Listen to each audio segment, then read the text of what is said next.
Welcome to USA Global TV and Radio, where our mission is to provide education, entertainment, hope, and inspiration. USA Global TV and Radio connects you with experts and audiences all around the world every single day to help you succeed in business and to live a richer life. Visit us at usaglobaltv.com to learn about career and life-changing training and mentoring programs like the Listening Mentor. Subscribe to our newsletter to stay informed about our special programs and offers. Discover how you can become a guest on one of our shows or a host or producer of a USA Global TV and Radio show of your very own. That's USA Global TV and Radio, where the doctor is always in.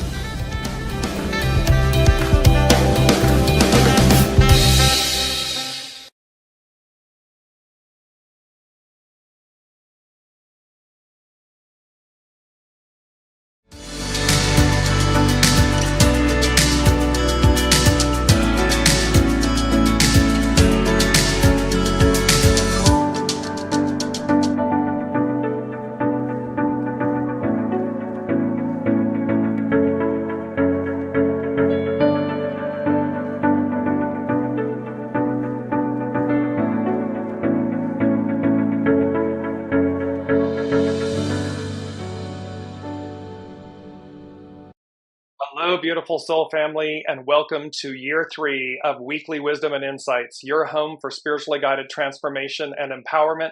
I am your host, Dearjames, and together with the unseen, Spirit, Source, and Symphony, we look at the current energies, we receive the divine wisdom and guidance, and we pursue, and the key word here is we pursue our journey, individually and collectively. Welcome, Alicia, and as you are joining from around the globe, please put in the comments where you're joining from. And remember that we take your questions live. We incorporate them live. Had a little stutter there for a moment. We have big energies, big energies. And we're going to start off with the energies. Today is 11/22/23. However, what we're looking at is the 11 and the 22 become a 33. So we have all three master numbers present. Welcome, Jennifer. And it's important to remember, so we're kicking off this third year of Weekly Wisdom and Insights. And we're kicking off what the unseen has been calling the new year, the new. It's not about closing out the old. Yes, that is occurring. However, the focus, everything is on the new. Everything that's coming forward, because remember again, 2024 is an 8. So that is and the 8 in the I Ching represents uniting, unite, coming together. Ourselves individually, soul self, ego, mind, personality self coming together, and the whole of the whole coming together. Welcome, Ava. Welcome, Olivia. So let's look at 11, 22, and 33. The 11, master numbers, the 11 is the most intuitive, 22 is the most powerful, 33 is the most influential. 11 is also known as the psychic, and we've been hearing about this clairvoyance and this opportunity to go beyond the tangible, to experience this cosmic shift within ourselves where we're going to see the unseen, we're going to experience it more fully. So we have 11, the psychic. We have 22, the master builder. It's how we incorporate ego, mind, personality, soul, source connection, and how we bring them together. And that is the master builder, how we go as guided, how we lead with our soul. And then 33 is known as the enlightened nurturer. We've all heard, we all talk about living in a world of peace, of goodness, of kindness, of oneness, and the divine feminine, the return of the divine feminine. And here she is, the enlightened nurturer, and how we will all become, when we incorporate the psychic with the master builder, we become the enlightened nurturer. It's as if we can't do any wrong because we don't want to. It's not possible. And that, of course, is what it speaks to in the new order of things. It does speak to the fact that the shadow elements, death, suffering, all of these things are gone. And thereby, what's left is the enlightened nurturer. We wouldn't think to do something to someone else because we wouldn't want it done to ourselves. And so this is powerful numbers that we're starting this off, this new year, the third year anniversary, the third year, not the anniversary, third year. Let's move into the main theme. So with this, we got 11, 22, and 33 playing out.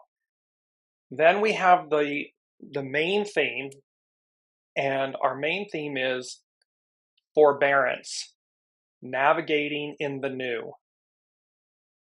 We've maintained the same image from last week because it's crucially important everybody realize and understand. You are the key. You are the renewal, the butterfly wings, the transformation, the transfiguration, the renewal. You see the sun illuminating the crown of the key. So here's our crown chakra, our soul source, our divine connection, our soul source connection being illuminated. And with this, you see that we are navigating the waters. It's Nun, N-U-N. And you're going to see how this is all about navigating in the new. So there is a water reference here. We are comprised of water. So there's this whole reference to navigating the new, the waters, and that you are the key. You are the renewal. So we have this first in forbearance. The quality of being patient and being able to forgive someone or control yourself in a difficult situation. That's one definition and meaning of forbearance. And remember that forgiveness can be of ourselves. First and foremost, it's about forgiving ourselves. That forgiveness, that patience, that forbearance, where we control ourselves in a difficult situation. And then the second meaning is also a refraining from the enforcement of something, such as a debt, a right, an obligation that is due.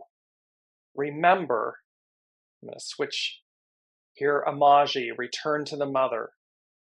And Amaji, the Sumerians used it to refer to the release from obligations, debt, slavery, taxation, or punishment. Amaji has been regarded as the first known written reference to the concept of freedom and has been used in modern times as a symbol for libertarianism. So here's this Amaji, this ancient, the cradle of civilization, Sumeria, the Sumerians. And here it is talking about this release from obligations and debt and slavery, punishment, taxation, these things, the first concept of freedom. And then we have the main theme that the unseen gave us, forbearance, a refraining from the enforcement of something such as a debt, a right, an obligation that is due. Welcome, Colleen. So very important to realize that we have, as we embark on this new year, 2024 coming up, and the new energy, this forbearance, this release from the past, the release from the enslavement, the release from the debts and the duties and so forth. Why? Because what they're saying to me in the moment is because we have earnestly, quote unquote, paid our dues. And again, remember, everyone has the opportunity to advance. Not everyone will. And that is based on choice. That is based on soul choice, ego, mind, personality choice. It is the way it's written. And everything is purposeful and intended, and it's up to us to allow their soul's journey. It is not for us to determine or judge who, there was Pope Francis saying, who am I to judge? It's not for us to judge. That's already written. We are just meant to relax, take a breath. Remember, with our numbers, there's that piece of 11 is about peace, relax, exhale. And so let's move to our main energies, our main numbers. 11, peace, relax. It's to exhale. The 22 is about grace and accept. Accept things. It doesn't mean accept things in the sense that you are not whole and sovereign. Your sovereignty is paramount. Soul source sovereignty. Not ego, mind, personality. And we talked about this in last week's show. This was a discussion that Jennifer and I had 2 weekends ago, I believe. So, but it's about the grace and accepting, making space for the choice. 33, the retreat, the disengage, meaning stop fighting and stop swimming upriver. Stop having the ego, mind, personality in conflict with the soul. Because the soul source connection, the soul leads, the soul governs. And we are switching, we're switching eras, we're switching to a new order of things. And this new order of things is where we're one with everything, is in harmony with itself, with each other. So ego, mind, personality, soul, spirit, source, heart, it's all integrated, operating as one.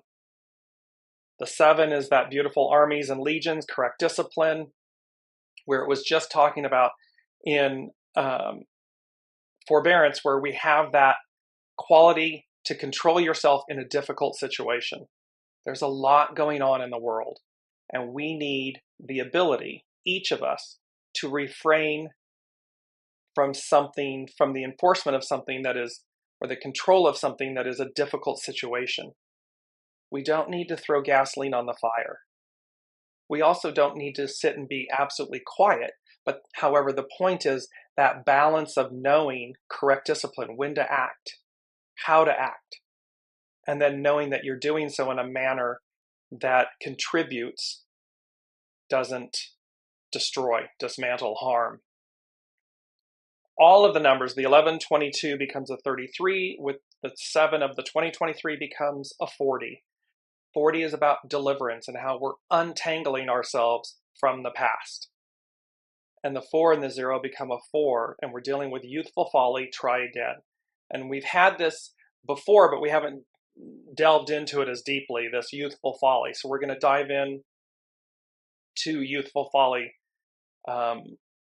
with this week's energies and this whole setting the tone for the whole next year, this whole third year of weekly wisdom and insights. It's setting the tone that we're gonna get it right this time, because everything is shifting, everything is changing. The old is over, dismantling. So we're going to look at, let's bring this up. I'm front loading the show this week with all of the information so that it sets the tone for everything. So let's look at then what's occurring in our astrological influences. Today, 11/22, the sun enters Sagittarius. And remember, at 20, I believe it's 26 degrees Sagittarius, that might be 24, 26 degrees Sagittarius. That is the central sun, the heart of our universe. And so here the sun is entering Sagittarius. And on the 24th, which is Friday, Mars and Ceres enter Sagittarius. What they said about this, and you're going to see why, is they said the capstone of illumination, a higher perspective. So the unseen, and let me show you why. Here on the screen is the astrological natal chart for the sun entering Sagittarius. So today, this is from astroseek.com. And what's up on your screen in the center of the wheel is this, what's known as a capstone. It is like the top of a pyramid. It's the top of an obelisk. And you see this, so you see these red, the blue lines very, very clearly, and the apex, the point of the capstone is right on Pluto at 28 degrees Capricorn. Everything keeps pointing to Pluto. everything in these last weeks keeps pointing to Pluto. And remember, Pluto is cleaning up business before it officially advances for the first time in 240 some years, and it'll advance into Aquarius. So when you look on the right, and then you see this red line, and it looks like there's a hatch being released, and the red representing what needs to be released, what has served its purpose and is no longer necessary, the things that Pluto is churning up for us to see and witness, to let go of. And so it's this capstone with this release hatch, letting it out. So, and then on the left and the right sides of the astrological wheel, you see the image of the Bennu bird. So let me share with you a little bit about Ben first, and then the Bennu. So in the creation myth of the Heliopolitan form of ancient Egyptian religion, Ben was the mound that arose from the primordial waters, Nu, N-U, upon which the creator deity Atum settled. So remember this image, the waters, the key, the butterfly wings, the illumination, and that we're navigating in the Nu, and it has to do with waters. The Ben stone, also known as a pyramidion, is the top stone of the pyramid. It is also related to the obelisk. In the pyramid texts, utterances 587 and 600, Atum himself is at times referred to as mound. It was said to have turned into a small pyramid located in Heliopolis, Egyptian Anu or Lunu, within which Atum was said to dwell. Other cities developed their own myths of the primeval mound. At Memphis, the god Tatanen, an earth god and the origin of all things in the shape of food and viands, meats, divine offers, all good things, was the personification of the primeval mound. So we have Ben, the creation myth, this mound that everything arose from. The Ben stone, named after the mound, was a sacred stone in the temple of Ra at Heliopolis, Ra meaning the sun. Egyptian Anu or Lunu, it was the location on which the first rays of the sun fell. It is thought to have been the prototype for later obelisks, and the capstones of the Great Pyramids were based on its design. The capstone, the tip of the pyramid, is also called a pyramidion in ancient Egypt. These were probably gilded so that they shone in sunlight. So there's this piece, and you may be asking, but this is why this Ben stone, this capstone, and remember in the United States, the all-seeing eye, the capstone, is on the reverse side of all currency. So there's this deep connection to the founding of America, this new ideal, this hope, this capstone, and ancient Egypt, the capstone, the creation myth. All of this culminating because, as you see on the screen, this sun entering Sagittarius, this capstone element is very prevalent. So now let's go to the Bennu bird.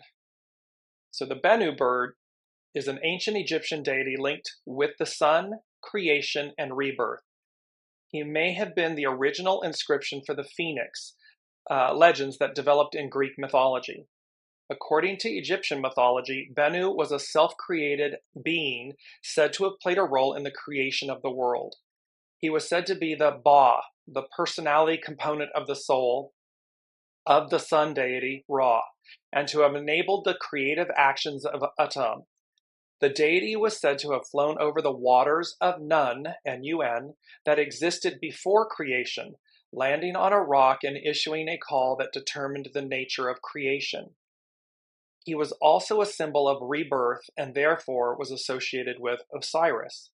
Some of the titles of Bennu were He Who Came Into Being by Himself and Lord of Jubilees, the latter epithet referring to the belief that Bennu periodically renewed himself like the sun was thought to do so, like the sun does every day. His name is related to the Egyptian verb weben, meaning to rise in brilliance or to shine. So the messaging here, the reason this is being shared with us is because we are at a capstone moment. We are at this peak moment of transformation, of transcendence, of advance. And it has to do with the primordial waters, our recreation, our renewal, our transcendence. The old order, the Piscean era, the old order of things passing away, and the new order, the Aquarian age, the matriarchal age, rising, returning. And there is this beauty, and you'll see in hexagram 4, Youthful Folly, its underlining cause is return. And the unseen was really clear about the return.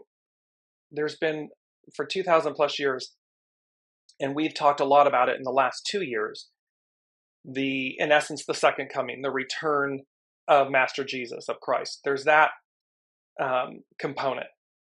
There's also then, the unseen said, this return, and the return is the return to self, soul self, which means an awakening. That the return is truly coming back home, coming back to ourselves, to our oneness and our wholeness, where ego, mind, personality, and soul self are no longer separate. They're integrated.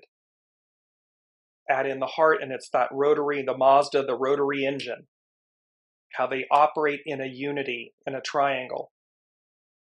And they said that is the journey. So this return, which creates the awakening, the awareness that I am to return to my soul self. I'm to return to allowing my soul to lead. And thereby, and that is the journey. That is the continuation of the journey. Once it fully integrates and happens, meaning the awareness of they are integrated, well, then the journey becomes the experience of that, the awareness of that, the demonstration of that. Because remember, all this time, the ideal becomes the new reality. We've been focused on achieving the ideal, of getting there. Well, what happens, boom, in a nanosecond when we are there? It's a whole new world. It's a whole new experience. And that's number 4, D as in David, 4D, the unseen gave this week is a whole new world. And then they colon. And then they said, heaven help you, with an exclamation point. And that was a double entendre. It had a double meaning. One is heaven help you, meaning heaven will help you, exclamation point. The other one was heaven help you, because that can mean that it's an experiencing where you're experiencing strong feelings of worry or concern, meaning where are you not in alignment? Because the more we're in alignment, heaven help you, the more easy it is. Oh, you're in complete disarray, disbelief, non-belief. Well, then heaven help you, because you're going to have that experience. So either way, we're going to have experiences. Sue is saying, cool, I've been consistently picking up Osiris, but definitely Egyptian myth as well. Yes, because it is the creation story. I mean, it's from Sumeria to Egypt forward. That is the path that we all took. And thereby, it plays a foundational role. And this capstone, this all-seeing eye that sits at the top. And we often say, source, the soul, the source knows all. We know little. So let's look at our keywords: return, awaken, journey. There's a golden age. They're talking about a golden age. And in that, they said, it's the second thing they gave us. And they said, a golden age of enlightenment hyphen return. And then there's a lot of discussion about what's known as the seventh golden age. However, the unseen is saying a golden age of enlightenment, of return, and how that will play out because it's been here before. We have read about, the times of Atlantis and Lemuria and this golden age of enlightenment, consciousness. The capstone, the Benben, the Bennu, and then 1,000 miles, years, nights, reign. And you will see how this 1,000 miles, 1,000 years, 1,000 nights, 1,000-year reign plays in as we go in further into the show. But these are our key words. So as you're moving forward in this whole next year, from here on forward and everything, this whole next year, return, awaken, journey, a golden age. And this capstone, this all-seeing eye, the creation myth, the Benben, the Bennu, and this 1,000 miles, 1,000 years, 1,000 nights, 1,000-year reign, and how those things are playing out. And let me just go back really quickly. I'm going to show you again. Here's the image of today's sun entering Sagittarius.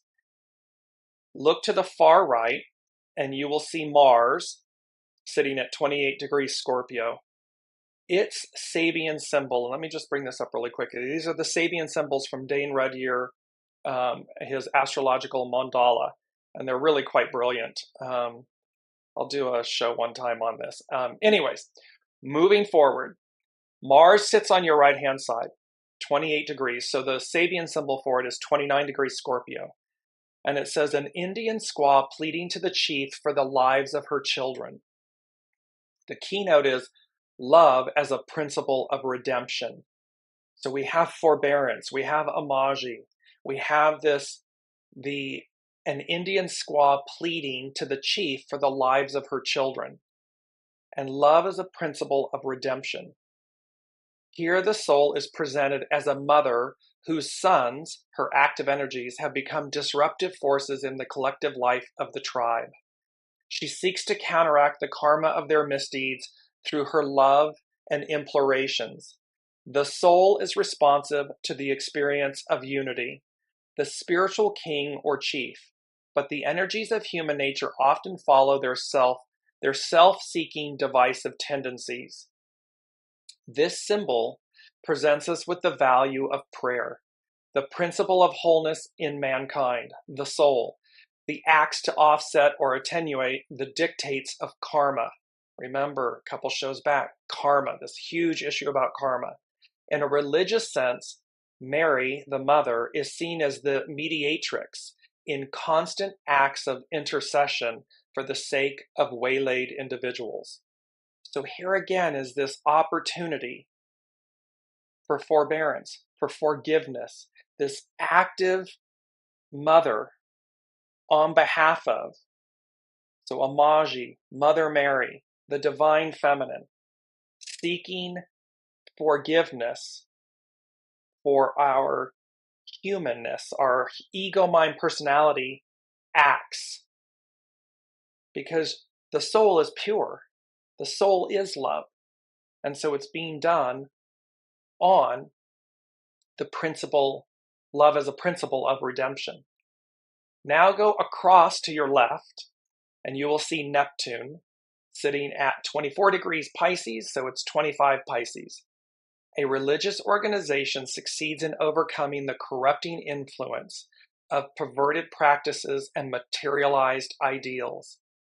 See, ego, mind, personality, Piscean, patriarchal, everything tangible, our currencies, our money, everything tangible, homes, tangible, everything's fixed, everything's earth-based, bound. And that can create, the shadow element of that is the materialized ideals. And how that, again, when you see it in concert with the previous symbol, where it's talking about, has become the disruptive forces in the collective life of the tribe, because it's talking about these, it's offsetting these physical things of the mind, of the ego, mind, personality.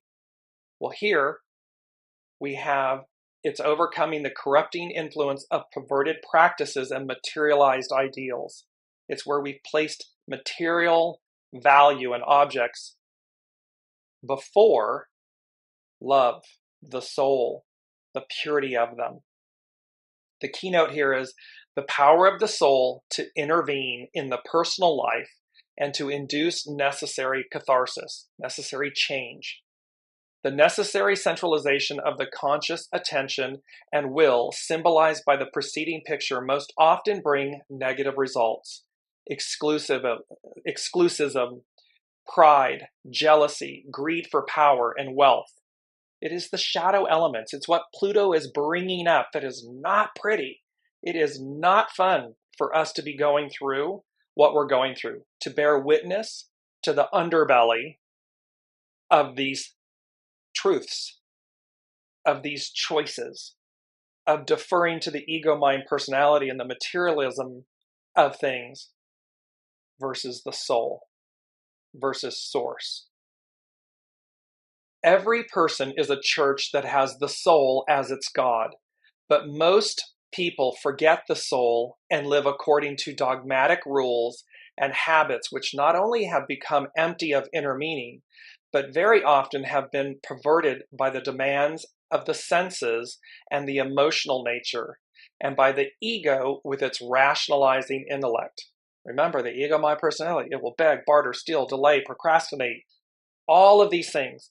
And the soul just sits there patiently and quietly. Source, the divine mother, father, sit there patiently, quietly awaiting our return to source, to self, to the soul. A purging or catharsis is needed to restore not only fresh and creative spontaneity, but even more the contact with the soul and the God-ordained Dharma.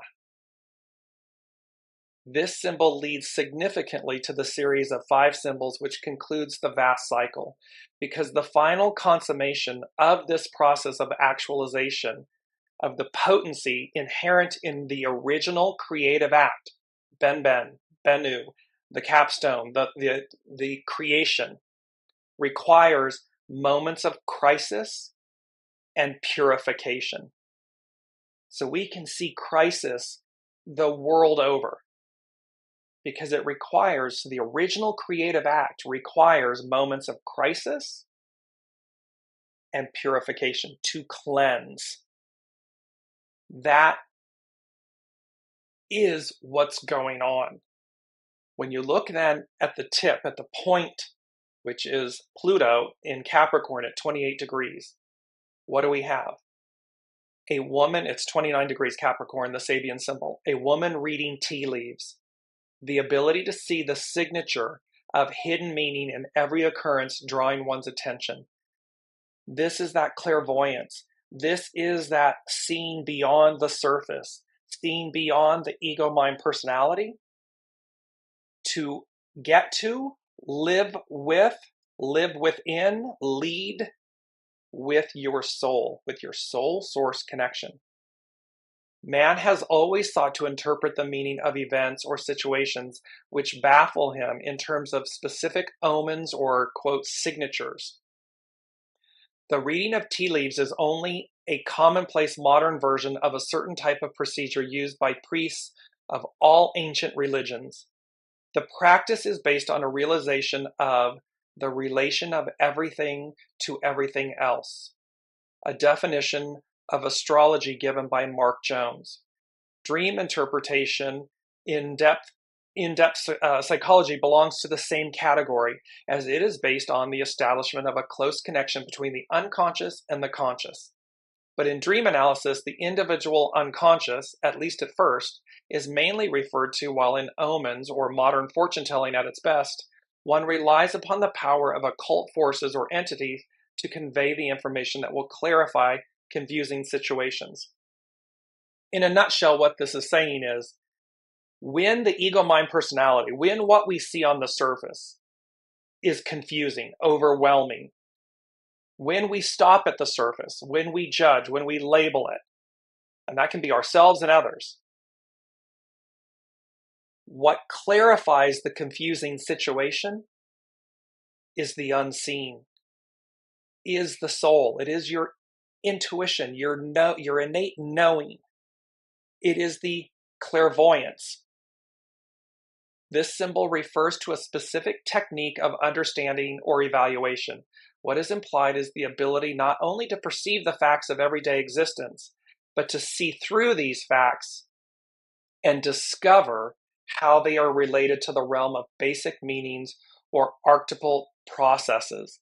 This is essentially what is meant by true clairvoyance, the capacity to see in everything the signature of deeper realities, the signature of deeper truths, of what's really happening, of what's really going on.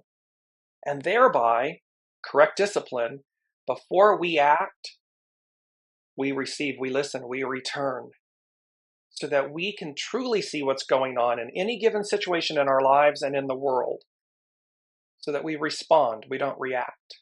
We're proactive, not reactive. And that process is a journey.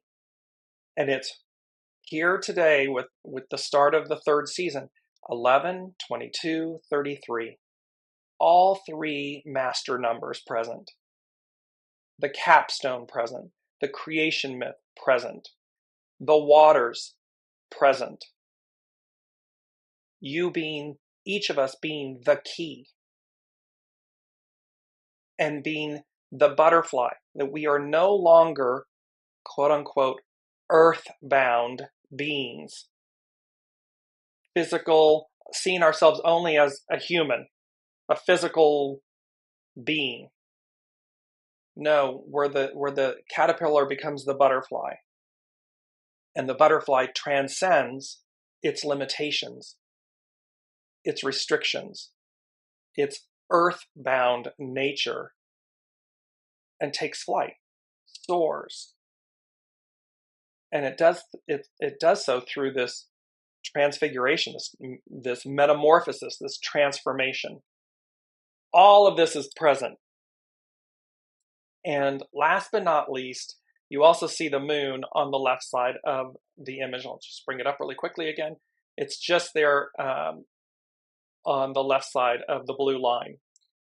And it speaks to light breaking into many colors through a prism, the analytical power of the mind necessary for the formulation of life processes in their many aspects.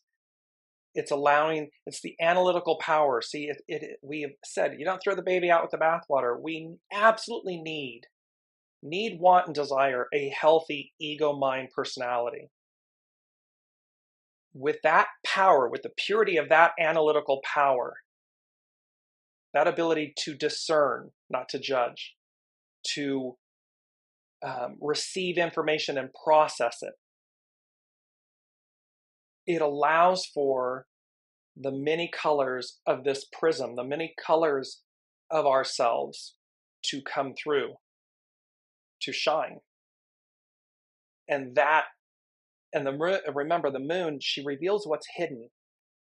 She holds what's sacred. She holds it, she protects it, and she reveals it. This symbol points to the fundamental type of operation in all modes of existence. The most beautiful and seemingly everlasting experience of unity will in time be superseded by the need to attend to a multiplicity of details. Existence implies differentiation. So it means that, again, the unity, we come together, it's going to evolve. It's going to form into a multiplicity, and then it's going to come back into unity again. It's ebbing and flowing. It's ever evolving. That's where we are. Colleen is saying, have you seen Rob Reiner talking about his podcast regarding the Kennedy assassination? Talks about how it is a conspiracy, which I always believed, which is going to Olivia's part about this is the 60 years since Kennedy was killed, 30 miles from where she lives. And there's a piece about this. So again, she's saying at the very end, no freedom was ever supposed to be granted for all races. So again, ego, mind, personality, control, patriarchal rule, believing that we know best versus original intelligence, source, God, spirit, source, symphony, knows best, knows all.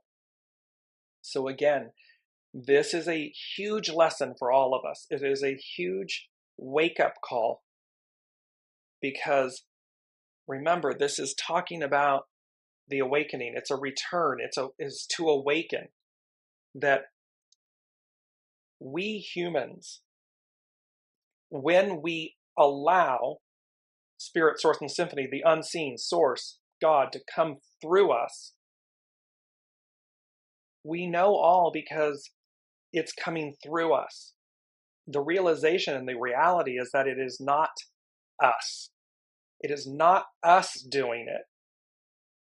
It is soul, source, spirit, symphony, God, Buddha, Allah, however you wish to identify with it. That is our empowerment. That is our beingness. It's not the ego, mind, personality. So to the point of Olivia and Colleen regarding the 60-year anniversary today of the assassination of Kennedy.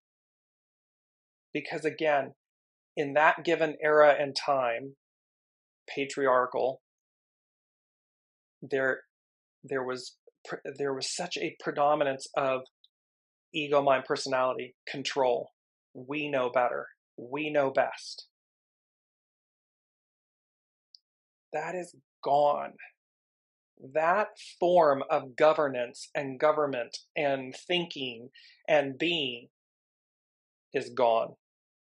And you can easily affirm that by looking at world events, by looking at how the old ways, that dog don't hunt is the easiest way to say it. And the fear of losing that kind of control, manipulation, control, being, living, causes fear in people. Just as equally as the empowerment, the advance of people, the return to the divine feminine, the divine mother. Let me bring in our mantra. My journey is a process of discovery. My journey is a process of discovery. It's a return. It's a discovery of the return. That is what we're talking about. My journey is a process of discovery, remembering who I am truly. Not what my ego, mind, personality tells me, but what my soul knows. What my soul knows. That is the process of discovery, of remembering, of becoming whole again.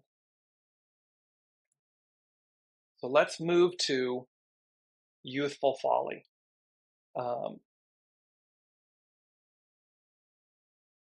The action is try again.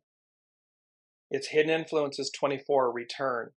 We go back, it literally says 24, return, go back. Well, go back to where we began, an octave higher. This return back to oneness, to unity. Its underlying cause is molting, transform, the butterfly. This transcendence, transformation, metamorphosis, this molting. And from Carrie Hone at cafeosoul.com, she says, to know success you must make peace with the idea of failing. Failing is a concept that I don't really subscribe to, because there really is never failure. There is levels of consciousness that say, have I reached a goal? Did I achieve something? But in the words that I just said, recognize that that required thought, thinking, ego, mind, personality. So to the Sabian symbols, we've got to see below the surface. We've got to see through something to recognize that quote unquote failing may simply be succeeding in disguise. Because is the failure ego, mind, personality? Is it judgment? Is it from the ego, mind, personality? Versus the soul saying, that was exactly the experience you were meant to have so that you would receive XYZ or its opposite. And thereby, by any term of definition, why would that be a failure? It wouldn't be. It would be a success. It would be divine and neutral. It would be exactly what we were meant to do. So there's a key element here of not being in judgment.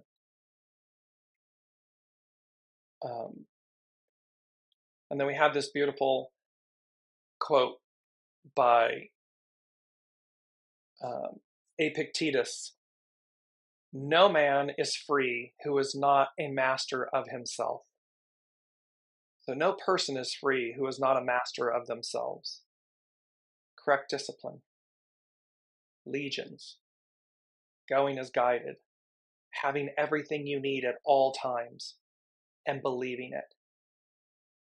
It does mean that we have to master, in this current moment, then there's a need to master the ego, mind, personality, to place it in reverence and service to the soul, to your soul source connection.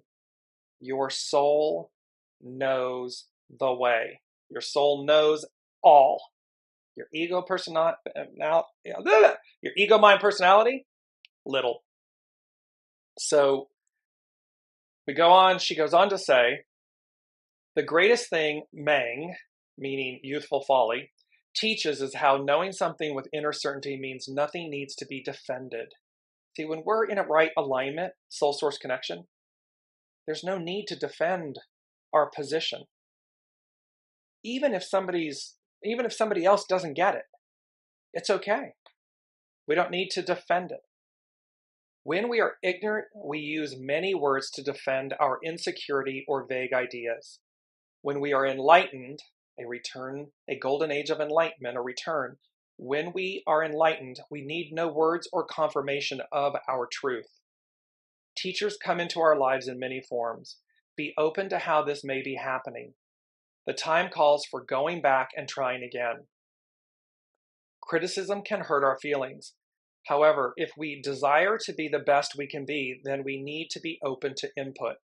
A teacher may say, no, this isn't the right way, try again.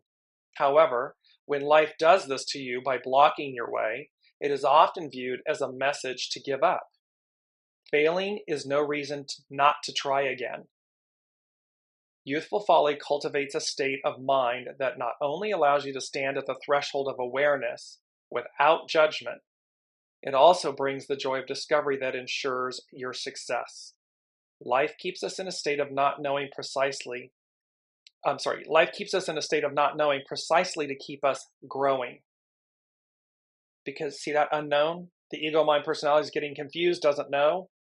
But when we sit and connect stillness, soul source connection, it brings success. It brings clarity. It's clairvoyance. It brings knowing.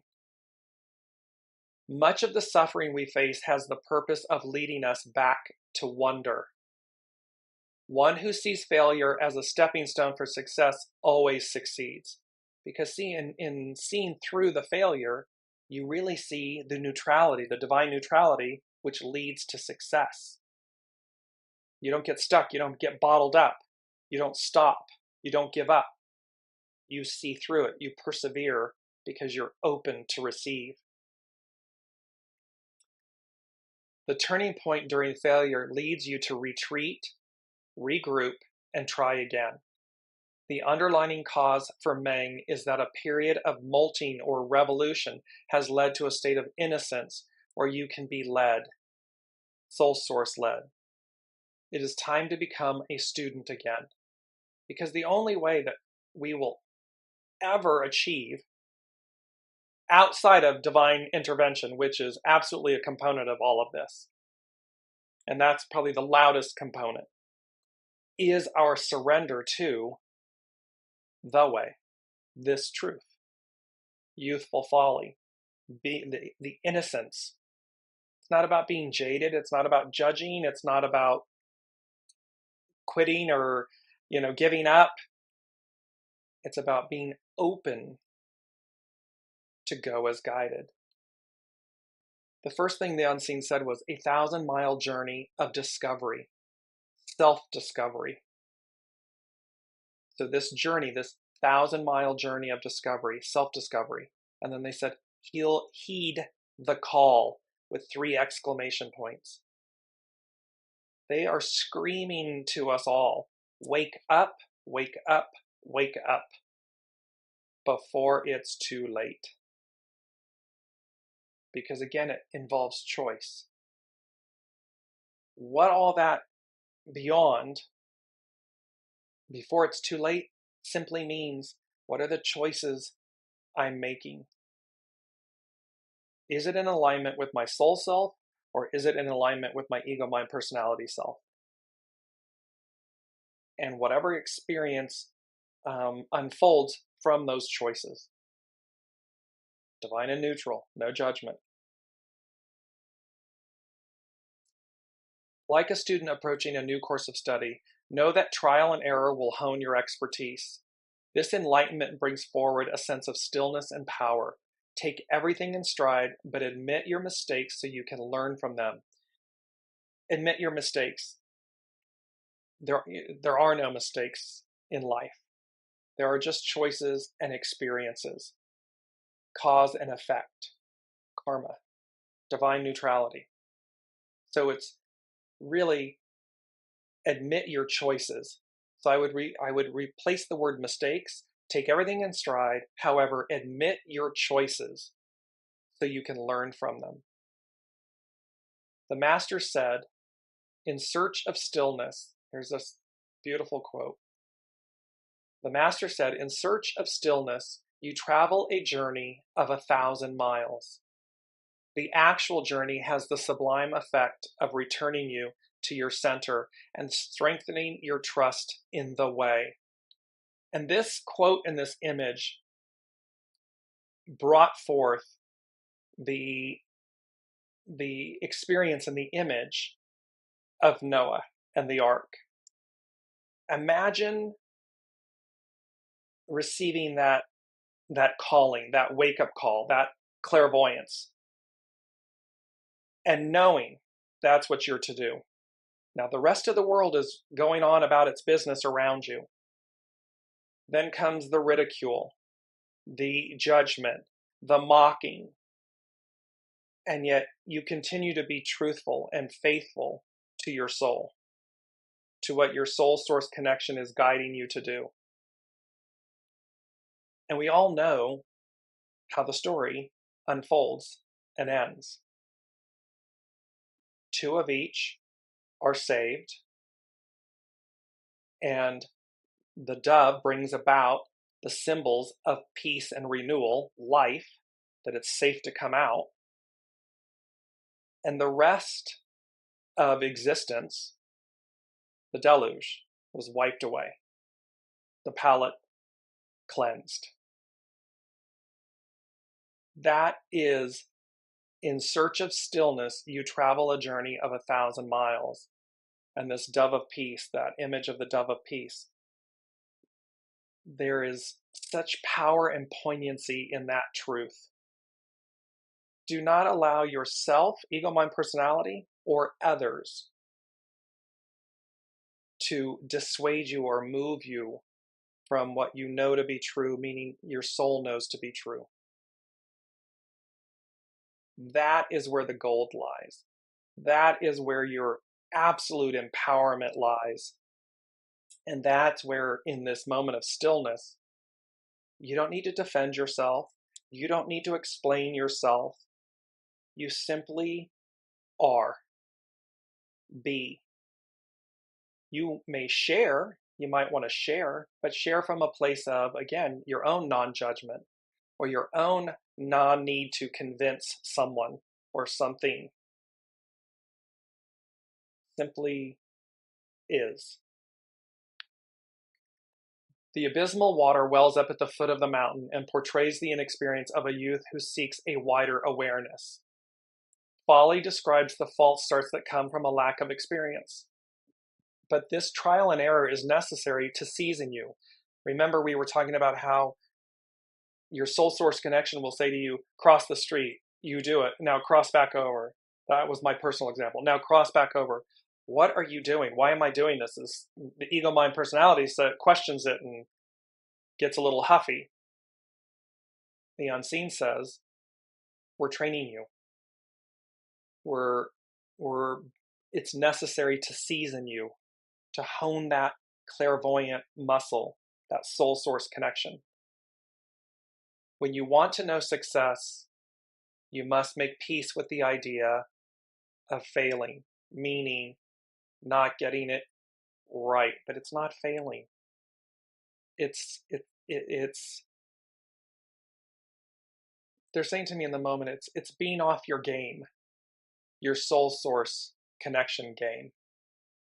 So it's not failing, it's repetitive seasoning, training, getting it, quote, air quotes, getting it right.